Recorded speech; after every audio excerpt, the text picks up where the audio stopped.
Let's call the meeting to order. This is a regular city council business meeting for Wednesday, January 3rd, 2021. Let's rise and say the pledge of allegiance. Pledge allegiance to the flag of the United States of America, and to the republic for which it stands, one nation, under God, indivisible, with liberty and justice for all. Roll call, please.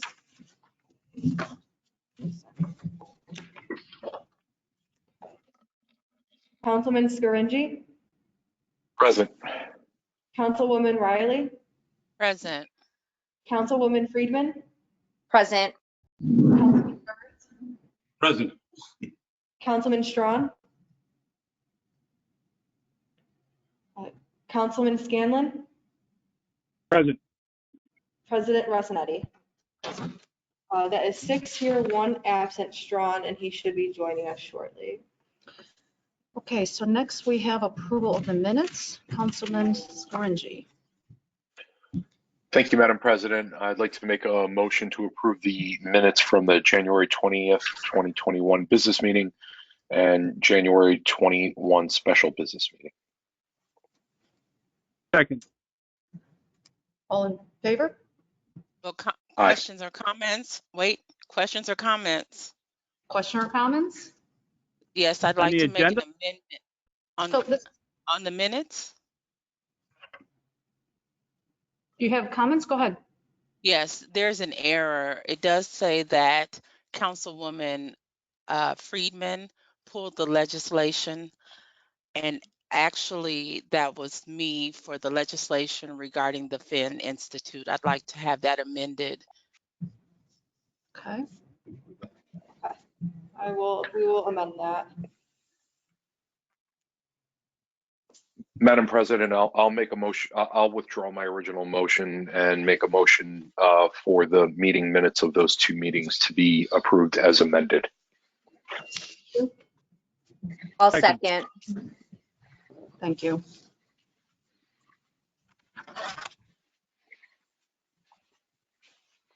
Okay. I see Phil, Councilman Strawn is with us. Yep, I'm here, sorry. Okay, no, it's okay. All right, so moving on, we do have tonight under approvals. We've all been provided a copy of the resume for the new planning commission appointment. Does anyone have any discussion on this, or would anyone like to go ahead and motion? We didn't vote on the minutes. I'm sorry? Did we not after vote? Okay. All in favor? Aye. Wait a minute. This is for the amended minutes. Oh, okay. Okay. I have to read that again now, please. Okay. All right, so now we'll go move on to the one item that we have under approval of appointments. We've been provided a copy of the resume for the new planning commission appointment. And does anyone have any discussion on this, or would anyone like to go ahead and make a motion? This is Councilwoman Friedman. I have a question. Go ahead, Councilwoman Friedman. Thank you, Madam President. I was wondering who is responsible for making the nominations for the planning committee? Hi, this is Ken Frank. It's the mayor. Okay, thank you, Ken. So do I have a motion? If there's no questions, I have a question. go ahead, Councilwoman Friedman. Yes. So these appointments happen how frequently? Based upon vacancy, how long are the terms? And typically, aren't these documents presented to council well before the meeting, the business meeting, to be voted on so that we can ask questions of the appointee? What is the typical process? Ken, can you answer that question? Yes, the terms, if I remember correctly, and I can look it up, but I think the planning commission terms are 3 years. But every now and then you appoint because of a vacancy. And if you appoint for a vacancy, you're just appointing for the remainder of that term. Right? Thank you. In terms of when city council gets the information, when they vote, that varies from time to time. I am not familiar with any time where city council actually ever interviewed the person being nominated. Thank you, Ken. Thank you. So then is he fulfilling a vacancy, the remaining portion of a term, or is he then applying to receive the entire, a full appointment with the 3 years as you cited, Ken, from memory? Do we know? I don't know off the top of my head. If I go to the city's website and look at which one's vacant, I can answer it that way. Madam President, point of Yes. information, there is currently a, thank you, Madam President. There is currently a vacancy on the Planning Commission with an expiration date at the end of this year of 12/31/21. Thank you, Councilman Scaringi. Any other? Thank you, Madam President. Yep. Any other questions? Do I have a motion? Madam President, Yes, I'll go make a ahead. motion to nominate Emmanuel Priest for the Planning Commission appointment. Have a second? I'll second that motion. Thank you. So I think we need to do a roll call. Yes, we'll need to do a full roll call and we'll need to state the person's name. Okay. Councilman Scaringi, Emmanuel Priest. okay. Councilwoman Riley, And we're supposed to cite the name yes, that's or correct. yay? The full name. Emmanuel Priest. Councilwoman Friedman, Emmanuel Priest.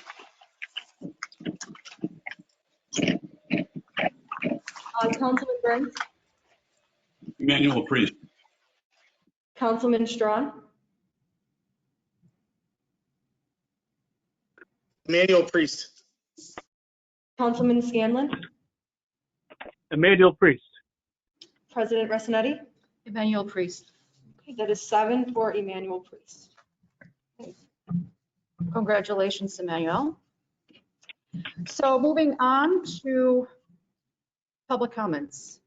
First of all, do we have any letters to be read into the, we didn't get any emails? Did not get any emails or Okay. letters. So city residents are welcome to call in. You'll have 5 minutes to speak on city issues.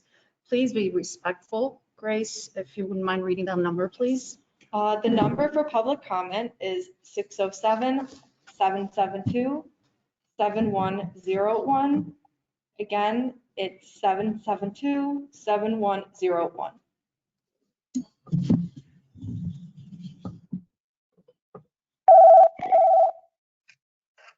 Hi, you're calling for public comment? Okay, full name and address, please. Okay, give me 1 second. I'm gonna put you on speaker. This is John Solak. His address is Lathrop Ave. You may begin. Hello, Planning Commission. You were, yes, Angela wanted to see his resume. His resume is that he's a political operative who worked for Tom Libas for many years and currently works for Fred Akshar. That's his resume. These are political patronage positions. They don't have anything to do with expertise in planning or with being a member of the community. I have another guy. He was with the Republican Party. He works for Joe Mahalka. Chris, he's on the Planning Commission. So these are crass political appointees. And it's a shame that with all the community members that could do a good job, it's a political thing. And as I understand it, there's a $2,000 stipend for these positions. So one meeting a month, occasionally there's maybe two. That's a pretty good pay in a city that household income is about $30,000. So that's that. Now you're selling another lot I don't know the people you're selling it to. You're selling it for $300. My parents were in real estate for a long time. People own lots by people's houses, you know. So essentially, what those people should do is say, there's no lot in the city of Binghamton that's next to somebody's house that's worth more than $300 because that's what you're selling them for. Now, if you look at what lawyers charge in New York State, upstate New York, for deed transfers, a simple deed transfer would claim, would be $750 legal fee. Now, this property on Gaylord is assessed at $30,000, $10,000 land value. How on earth, and at some point before it ended up in the city's hands, at some point a taxpayer was paying taxes on that property. And it was a lot more than $300. I can assure you that. The city or the county on the city's behalf paid the school district $930.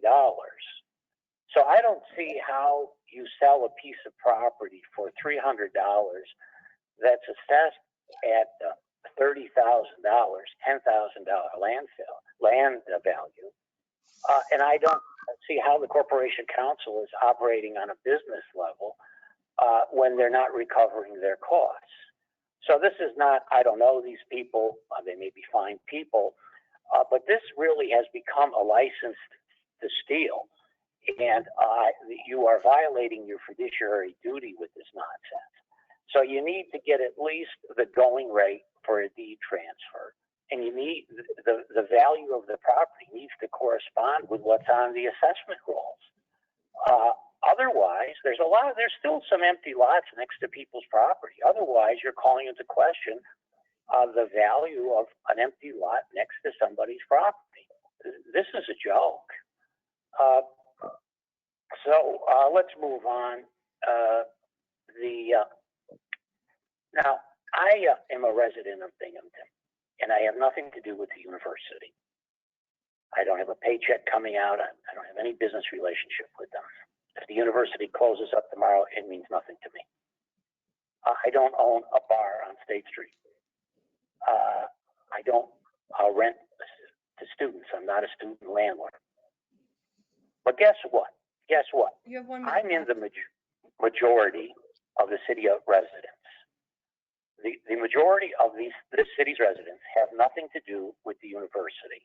And it is time that they are represented. This craziness, this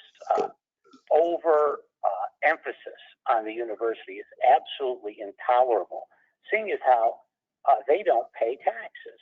They don't make payment in lieu of taxes. They don't support this city. We get the costs and they get the benefits. So let's do something unique. Let's start to address the needs of most of the citizens of Binghamton that do not have any interest whatsoever in the outcome one way or another of Binghamton University. Thank you. Yes.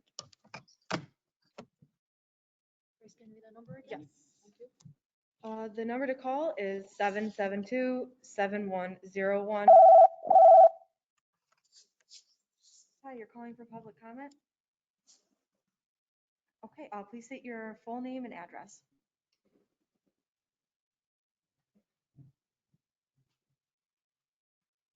Okay, give me 1 second and I will put you on speaker. Okay, this is Tarek Abdelzam and he lives on Tremont. You may begin. Thank you. So I would like to, very quickly, just ask if any council member or if a council president has reached out to the administration asking why all of the news releases before January 1st have been completely removed and unpublished from the website. Also, why the entire page, reports and transparency, everything has been removed. So on the page that commits to transparency, everything has been removed. Now, it might be a glitch. They might be updating it. That's fine. But the news has certainly been gone for a while. and it appears the reports and transparency page has been unlocked or unpublished for at least a week. So if you could check into that, because transparency is kind of important, that'd be greatly appreciated. I'd like to talk about our broken and inequitable assessment system. If I asked all of you, are you for or against inequities? I think all of you would say you're against inequities, right? You want there to be equity in the system. If I asked you, are you against unfair systems? You would all say, of course we are. We want fairness. Problem is our property tax assessment system is broken, inequitable, and unfair to the point that it is obscene. The amount that homeowners, small mom and pop landlords, are subsidizing the landlords of student rental properties and wealthy downtown developers.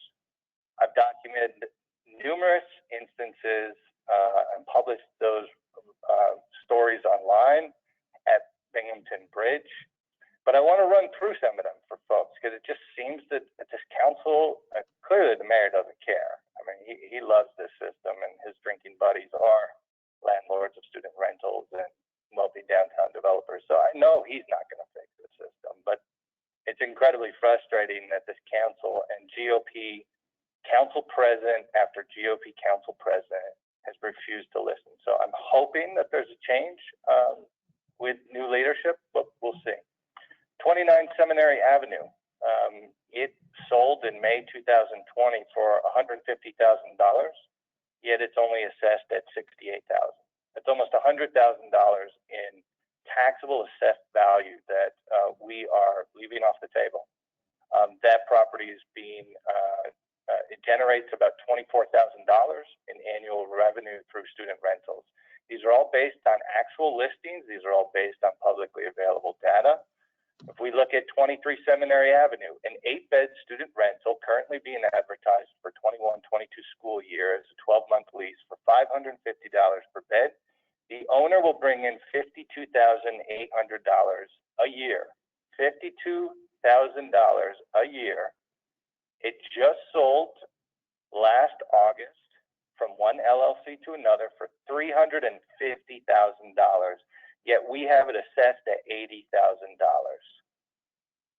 If we look at 47 Carroll Street, an 18-bed student rental next to the Downtown BU incubator.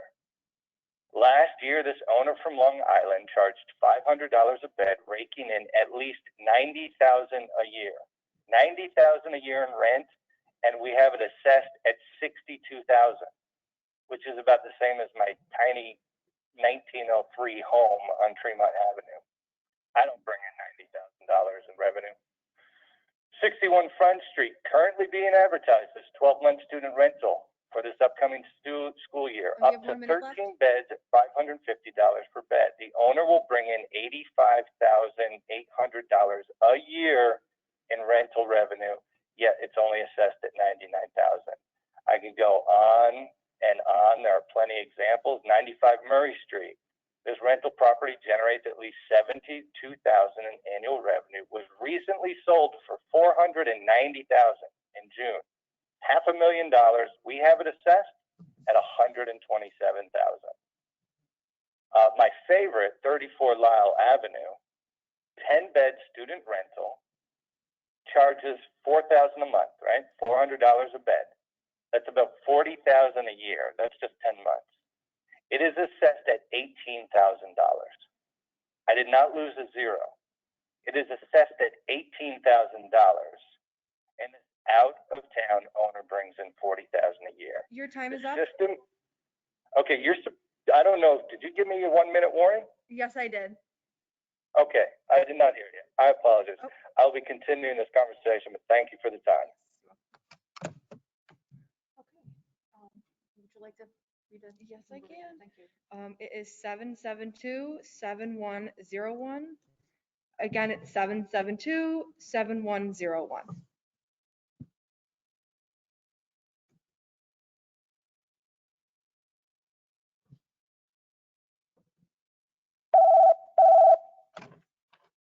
Hi, you're calling for public comment?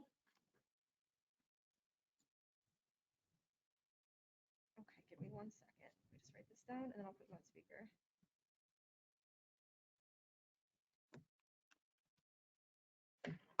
Okay, this is Dan Livingston. He lives on Park Street in Binghamton. You may begin. Hello, I'm actually calling in because at the last regular business meeting, the mayor sent in a letter where he told some lies about me, so I felt compelled to call in and correct the record for what it's worth.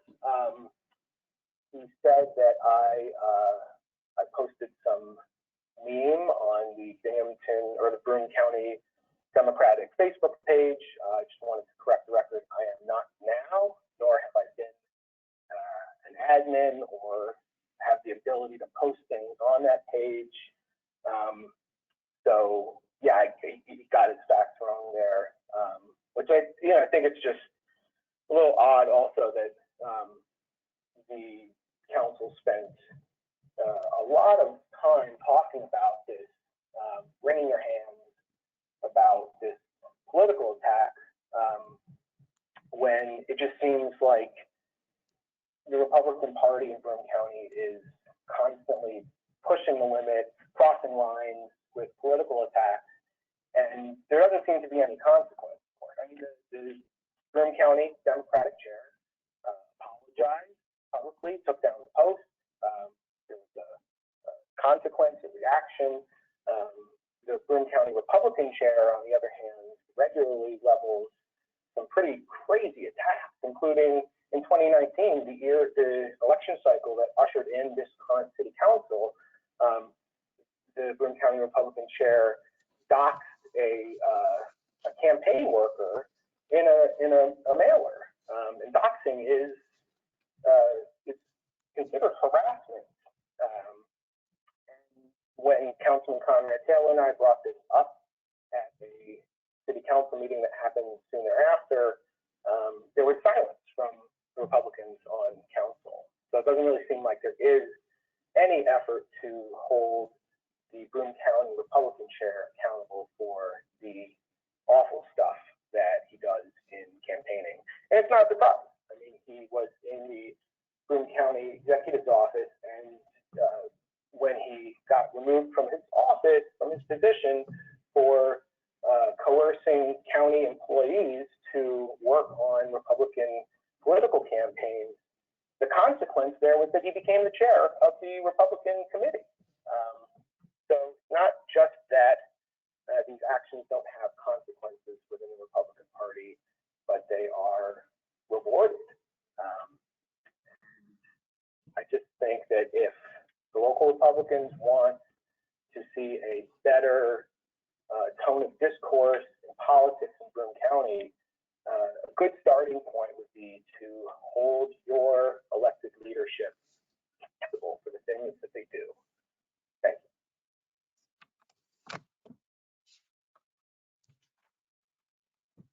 Okay. Again, the number to call is 772-7101, 772-7101.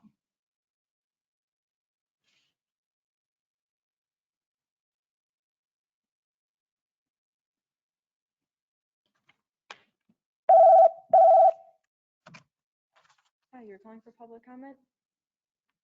Okay, I need your full name and address, please. Okay, give me 1 second, I will put you on speaker.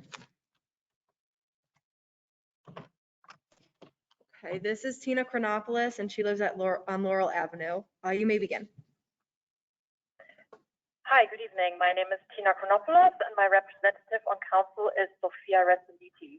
I would like to address a number of topics this evening, and just a quick shout out. I appreciate the first caller's point about the appointee to the Planning Commission basically being a political thing. Okay, almost all of you talked at great length at the last council meeting about how awful and terrible the attack was on Councilwoman Resoliti and her family, and expressed a desire for working together and the need for unity. Yet at the same time, some of you continue to throw your colleagues on city council under the bus for asking too many questions or being curious about certain pieces of legislation.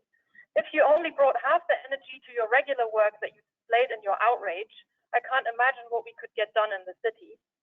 Also, I'm in a reading group with somebody who was canvassing for Councilwoman Riley in 2019. This person recently showed me a flyer that was distributed by hand in the 3rd District, in which they were labeled as a criminal. The flyer also described Angela Riley as an extremist, and to top it all off, releases their private address to the public without their consent. Can we acknowledge that attacks on individuals and reputations have seemingly come from the Republican side also? If that's not an awful and terrible attack on a private citizen, I don't know what is. I'm not even going to discuss how lazy and revolting it is to label as extremists anyone who is advocating for change in the city that isn't hardline Blue Lives Matter. Moving on to my second point. Also 2 weeks ago, Councilman Scanlon pointed out that I made a mistake during the public hearing. As you mentioned, I got my numbers wrong.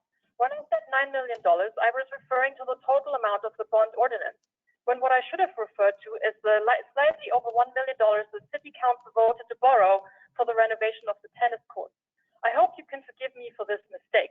I'm a resident, not a City Council member, so I'm not as versed in municipal bonds as you are.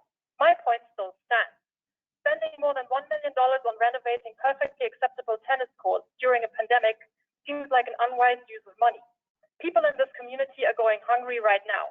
How does a tennis court help with that?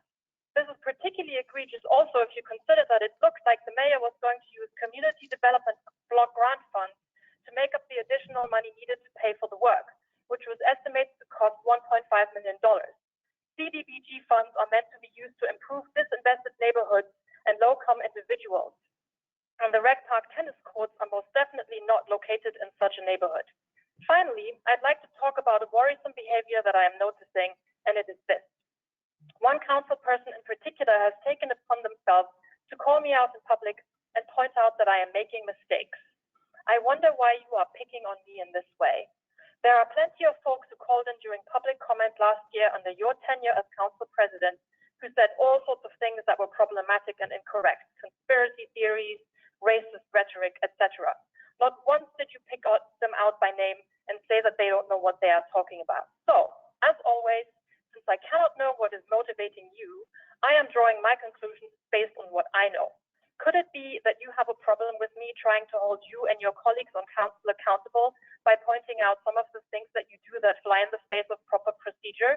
Perhaps some of your colleagues on council are not aware that I have been submitting FOIL requests to the city for records it maintains that relate to Councilman Scanlon's work on this council. Could it be that you are annoyed that I have put in these FOIL requests? If one looks at it from a specific angle, one might say that you are harassing me, that you are trying to intimidate me, and even perhaps retaliating against me, a member of the public, a resident of the city who is trying to participate in the democratic process. Until the Freedom of Information law is repealed, I will continue to put in requests. You have 1 minute left. If you don't like it, you have the option of lobbying the state of New York and your lawmakers to repeal the Freedom of Information law. Your singling me out in this way sure isn't a good look for you, especially since it's now on record for everyone to see and hear how an elected council person is basically harassing a member, a city resident. I would like you to know that your remarks will not deter me from participating in public comment and holding you and your colleagues accountable. Thank you. Read that number again? Yes. The number again is 772-7101, 772-7101.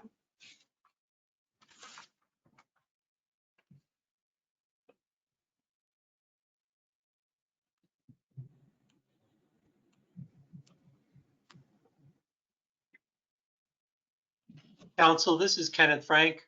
I just want to let everybody know that the stipend for planning commission members is $400, and that's pursuant to the code. Thank you, Ken. Can you read that number one more time? Yes. Again, it's 772-7101, 772-7101.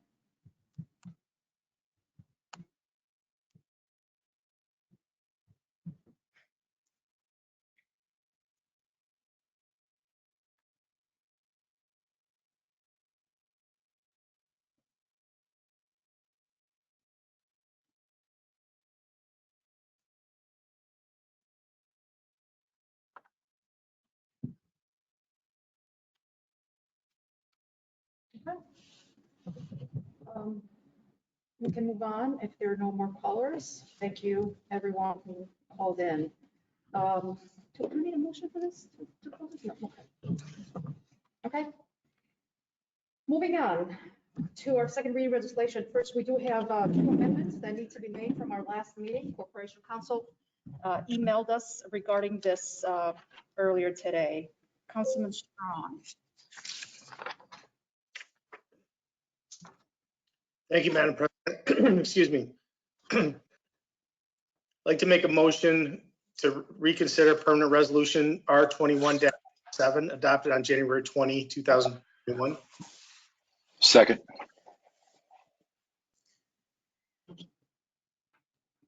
Okay, then we need a voice vote.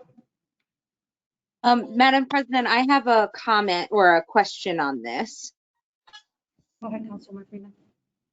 Thank you. I'm looking at the agenda, or sorry, not the agenda, the packet from the business meeting on January 20th, and it looks like I'm looking at RL 21-07, and that's the resolution authorizing the mayor to enter into an MOU for the Jaws of Life. Should this be RL 2106? No, so how it works, it has an RL number, an introductory number. The intro number is in that packet that you're looking at, and then after that, we assign it a permanent resolution number.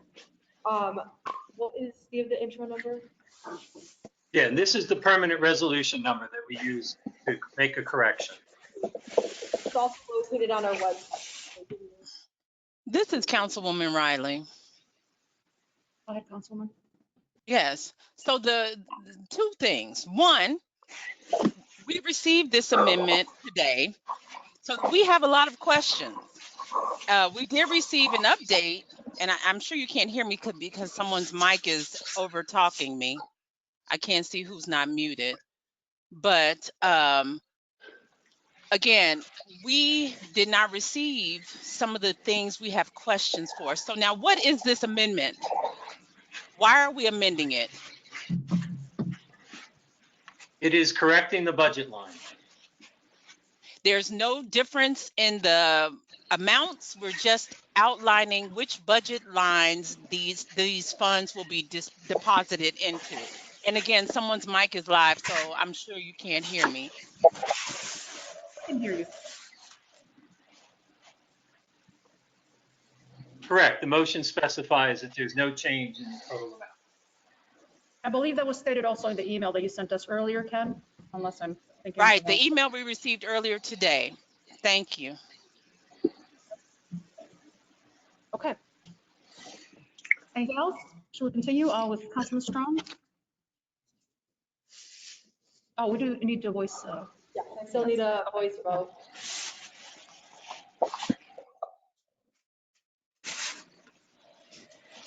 Oh, But we're still doing the voice vote for reconsideration, correct? we're doing a voice vote.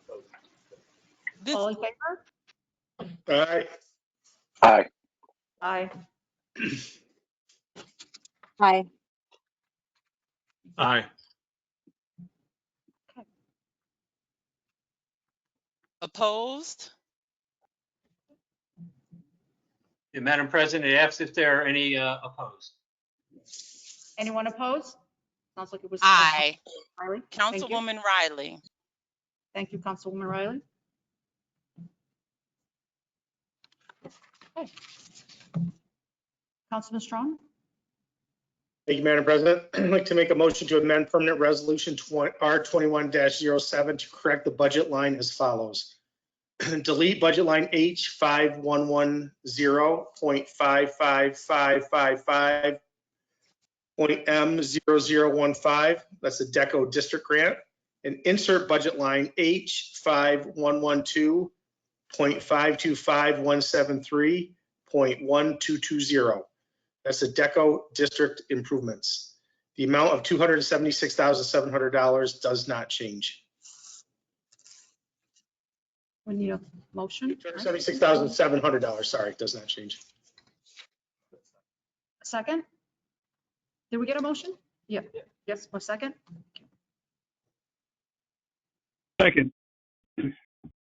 Thank you. Roll call vote, I believe. Yep, then we're gonna do. Comments or questions? Comments or questions? Thank you, Councilwoman Yeah. Riley. Yes, this is Councilwoman Riley. And I just want everyone to know, because things often get misconstrued. I voted no to the last vote because I received it within 30 minutes of this meeting. This particular amendment, I believe, was emailed to us at 4 p.m. And for those of us that are not on our computers or have difficulty accessing the correct legislation that aligns with this amendment, because we only received an amendment and a note saying to reach out to Ken, we are then scrambling. And that is not fair. That is not fair. So when I come and have questions or vote no, it's not because I oppose it. Because again, as I guess it was Ken who said, nothing's really changed outside of the budgetary line numbers. It's because I can't adequately vote saying that with certainty that I know what I'm voting on because I received it right as I sat down to turn on the webinar. I want that to be documented. I want it to be noted. And we can no longer, this is why last meeting we held legislation over. Now this, I'm not necessarily needing to hold over, but we cannot legislate appropriately if we don't have the tools in a timely fashion. That's all. Thank you. Thank you. And I believe we have roll call. Okay, we'll do a full roll. Sorry, this is Councilwoman Friedman. I have a point of clarification. Go ahead, Councilwoman.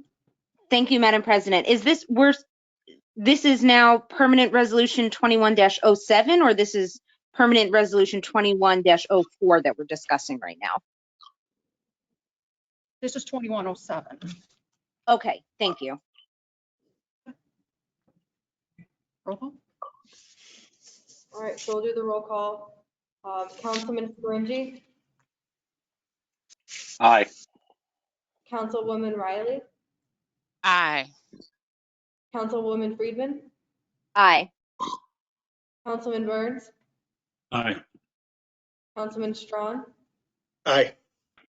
Councilman Scanlon, Aye. President Rossetti, Aye. that's 7 ayes. And back to Mr. Strong, Councilman Strong, correct? Okay, thank you, Madam President. Now I'd like to make a motion to approve permanent resolution R21-07 as amended. Second. Roll call. Okay, now we'll do the roll call. Councilman Scaringi, Aye. Councilwoman Riley, Aye. Councilwoman Friedman, Aye. Councilman Burns, Aye. Councilman Strawn, Aye.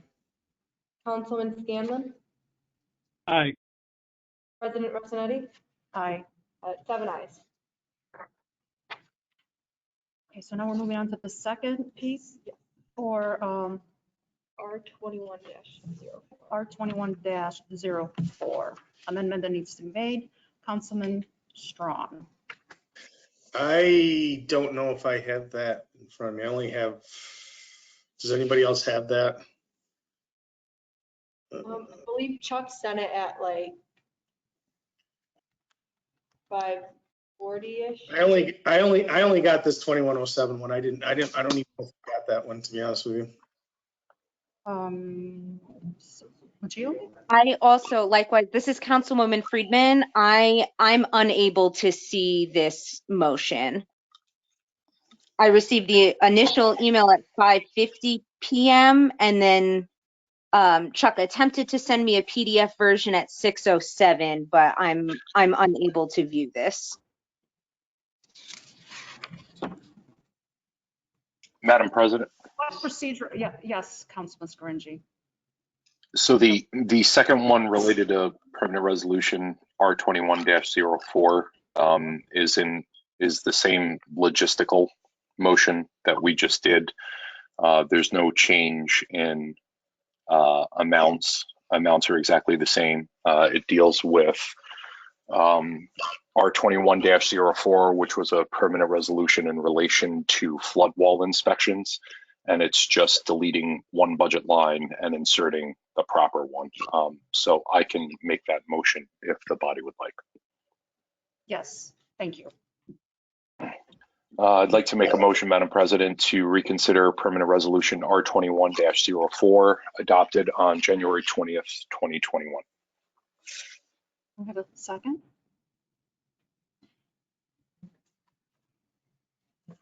Second. Did I hear a second? I'm not sure if I did or not.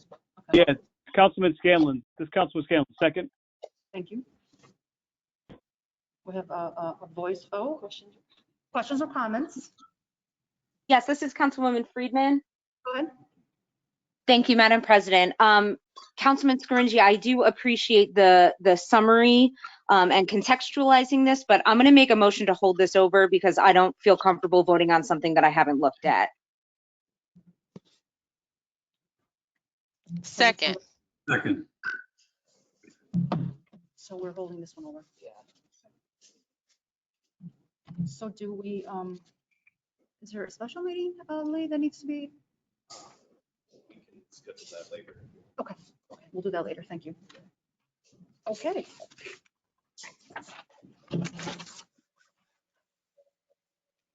So I guess now we are moving on to our preferred agenda.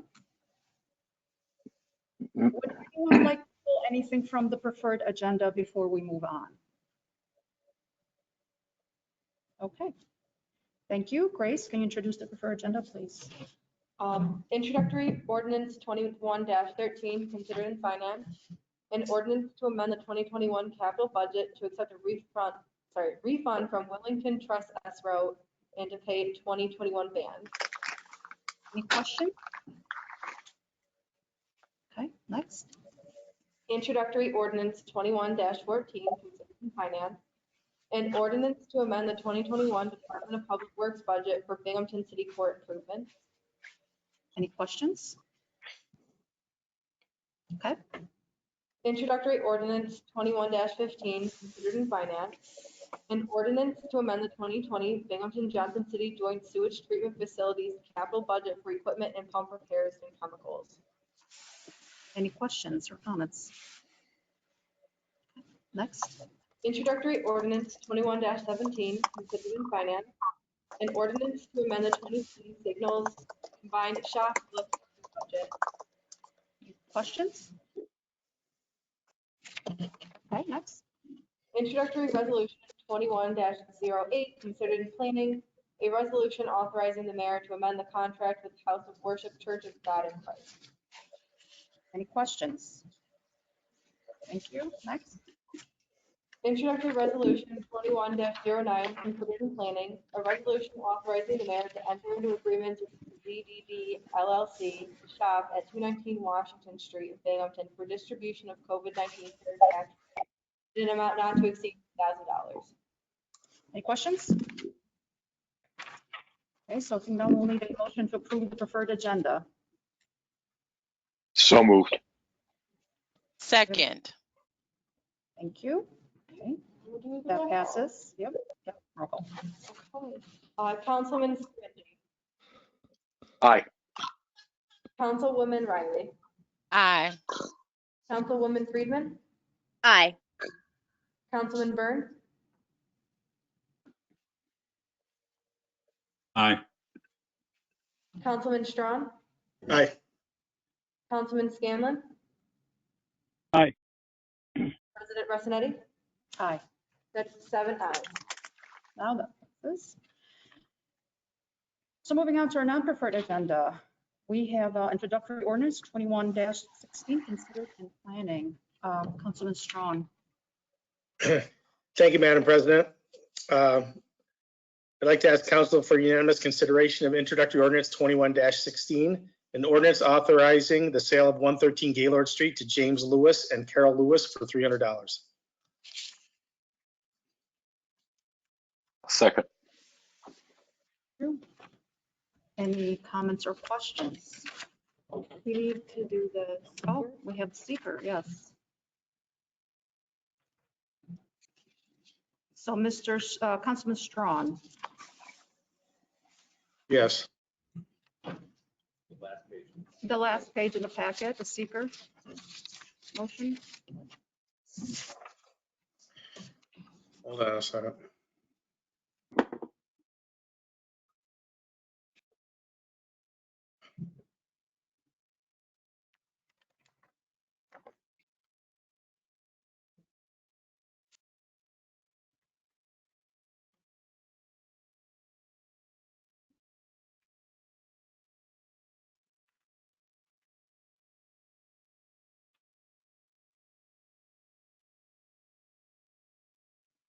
Madam President, Yes, Councilman Strawn, Hanlon.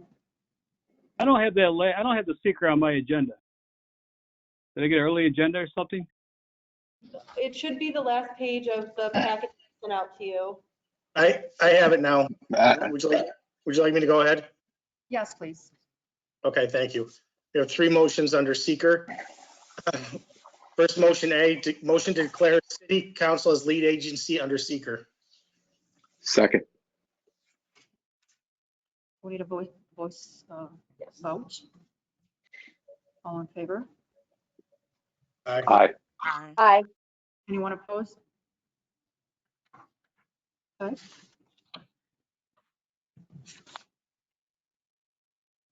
Go ahead, Councilman Strawn. Second motion to identify the proposed action as unlisted under seeker. We need a second. Second. Voice vote, all in favor? Aye. Aye. Aye. Aye. Anyone opposed? Okay. Third motion is to issue, I'm sorry, thank you. Third motion is to issue a negative declaration under seeker for the following reasons. This is a vacant lot in a residential area. The purchaser owns the adjoining property at 109 and 111 Gaylord Street. The proposed use is green space for the adjacent property. The transfer will preserve green space and provide for future maintenance. Second. Roll call vote. Correct. Councilman Scaringi, Aye. Councilwoman Riley, Aye. Councilwoman Friedman, Aye. Councilman Burns, Aye. Councilman Strawn, Aye. Councilman Scanlon, Aye. President Ressinetti. Aye. That's 7 ayes. Okay, now I would, for the finality of this, like to make ask council for unanimous consideration of introductory ordinance 21-16, an ordinance authorizing the sale of 113 Gaylord Street to James Lewis and Carol Lewis for $300. Second. Are there any comments or questions? Okay. Call the question, Madam President. Motion has been called. Councilman Scaringi, Aye. Councilwoman Riley, Aye. Councilwoman Friedman, Aye. Councilman Burns, Aye. Councilman Strawn, Aye. Councilman Scanlon, Aye. President Ressinetti. Aye. That's 7 ayes. Thank you. And looks like we're on communications. Okay, so moving on to communication from council members. I think tonight we start with District 4, Councilwoman Friedman. Thank you, Madam President. I don't really have anything to report. Excuse me. I apologize. I don't really have anything to report. I would like to echo Councilwoman Riley's sentiments that she mentioned earlier that, we're all here to do our due diligence as city council members and as representatives of our districts. And in order to do that, we want to be as educated as possible, and have enough time to do the requisite research for what we are voting on. So a lot of times, things that we do during meetings that maybe seem like they're sort of pointless or obstructionist are really us trying to do the right thing and be, the most educated, well researched representatives for our community, because we do owe it to our constituents to make sure that we're duly representing them and doing what we are paid to do. So in that sense, I just want to emphasize for people who are maybe listening into the meetings who think maybe, okay, why is this being held over if it's just a simple piece of legislation or whatever, we don't want to set the precedent of just having things rushed on our desk and so they can be rubber stamped. That's not the kind of council representative that I want to be. So there is a reason for all of that. I just wanted to echo the sentiments that Councilwoman Riley said before. I think that is it. Thank you. Thank you. Moving on to Councilman Thorne.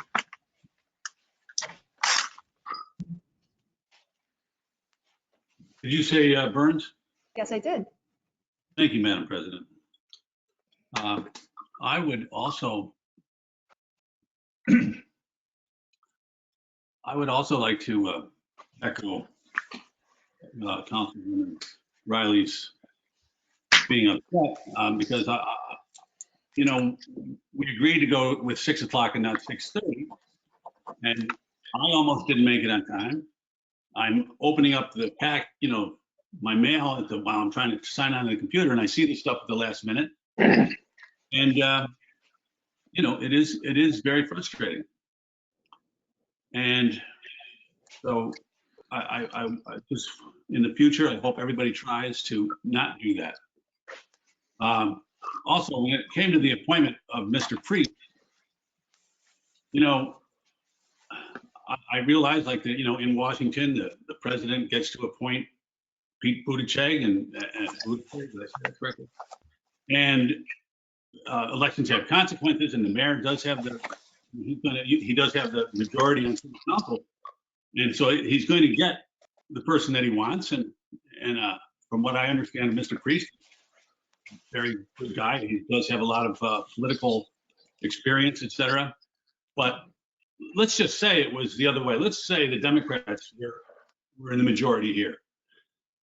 Wouldn't the mayor then at least come to us, to city council, and say, listen, I got this person who's really good for the job, and show us the resume and have us meet him, like when he announced a couple of big projects, one over in the ward and one on Front Street, and he brought in the builders and said, hey, listen, this is the person who was going to build. And I don't know, I just think I don't think it's the way to do things personally, but that's just me.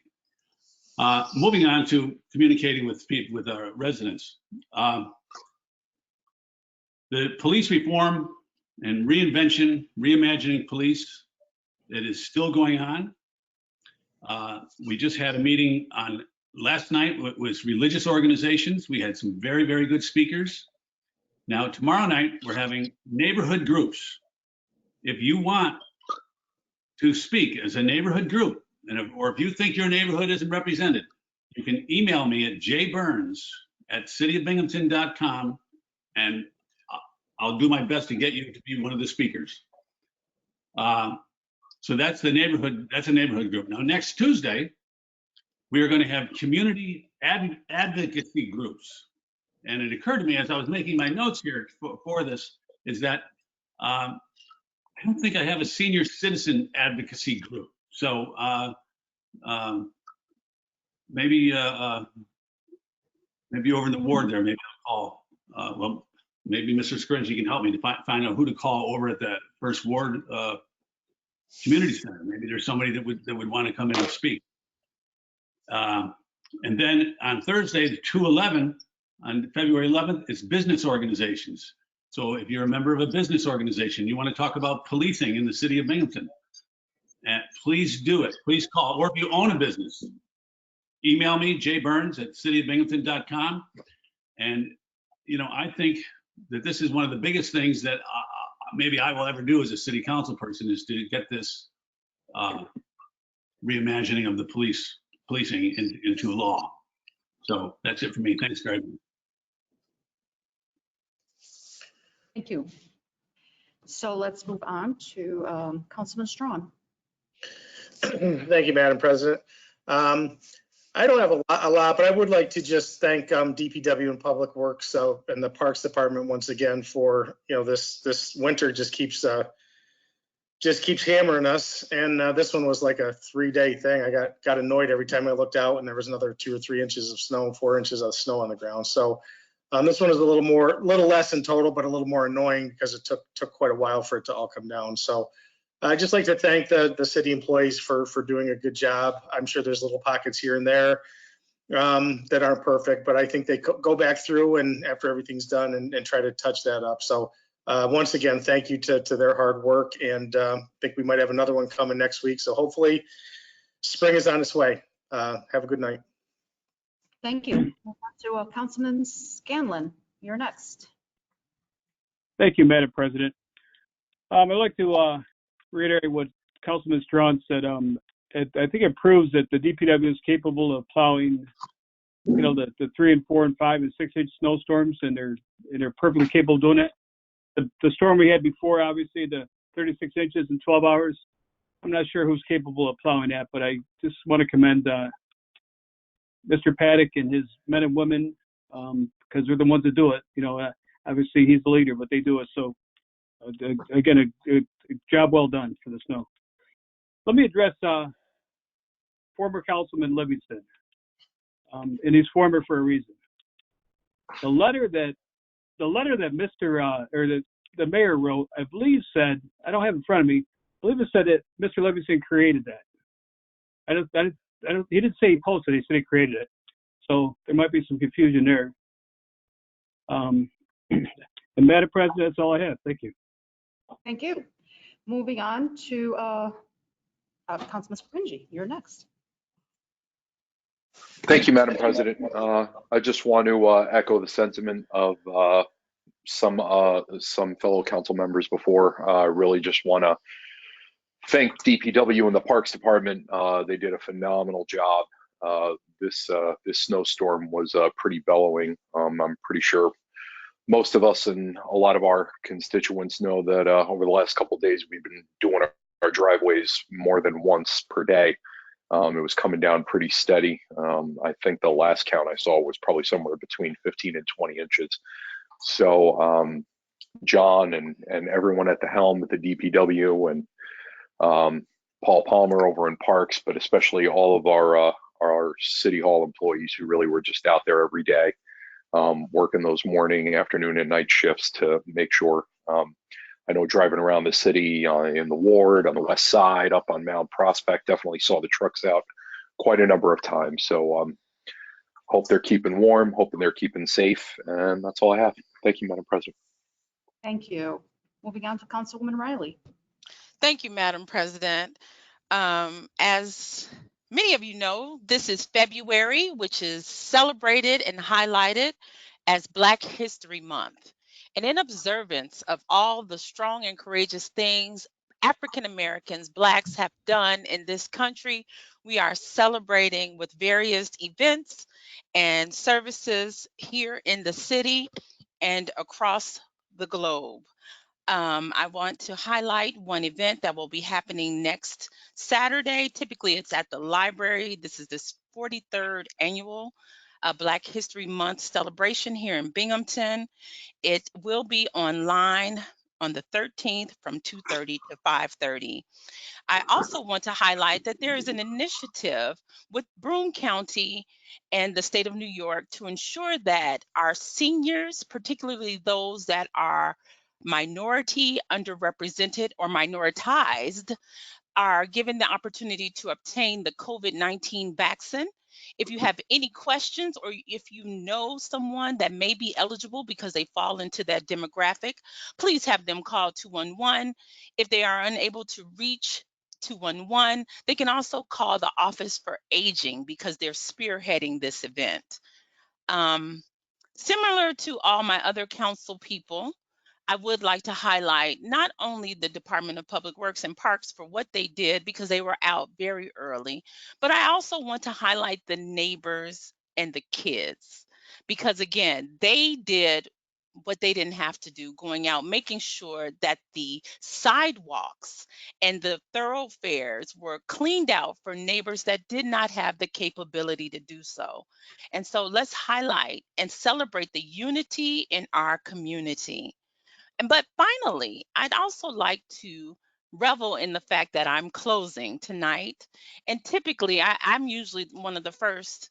And our council, so last council meeting, our mayor, we talked about it over and over, talked about the spirit of unity in our meetings and how we want to work together. And I mentioned that, yes, we do. However, there comes a time where typically me or my fellow councilwoman, Ms. Friedman, will make a comment or ask a question, and our past president, Scanlon, will make a comment and close the meeting or say something. We deserve better. Tom, we know that better can be done. We've had conversations offline about what we intend to see here at council. So I just look forward to the days ahead where you can show me what you promised in terms of working as one team. That concludes my message. Thank you.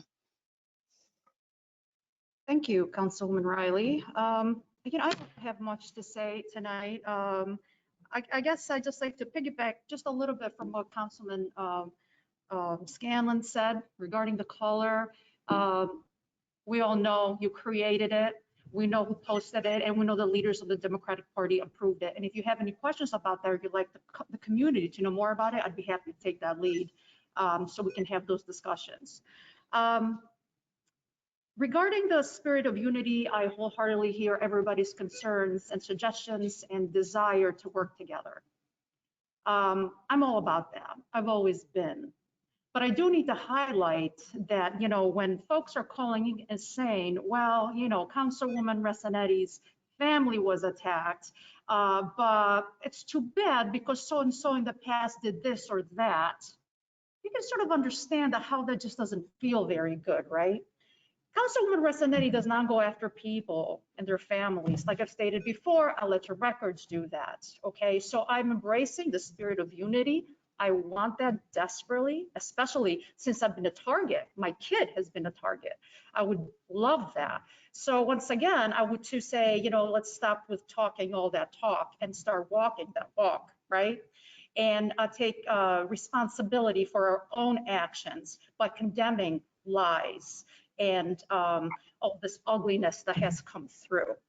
I'll move on.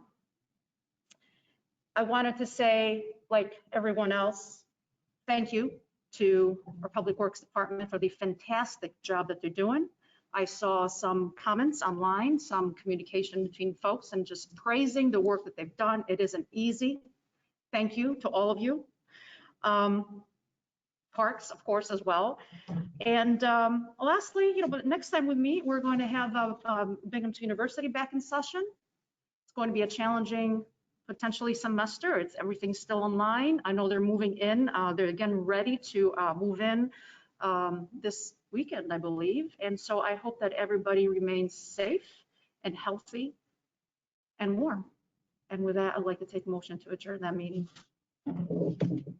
So moved. Second.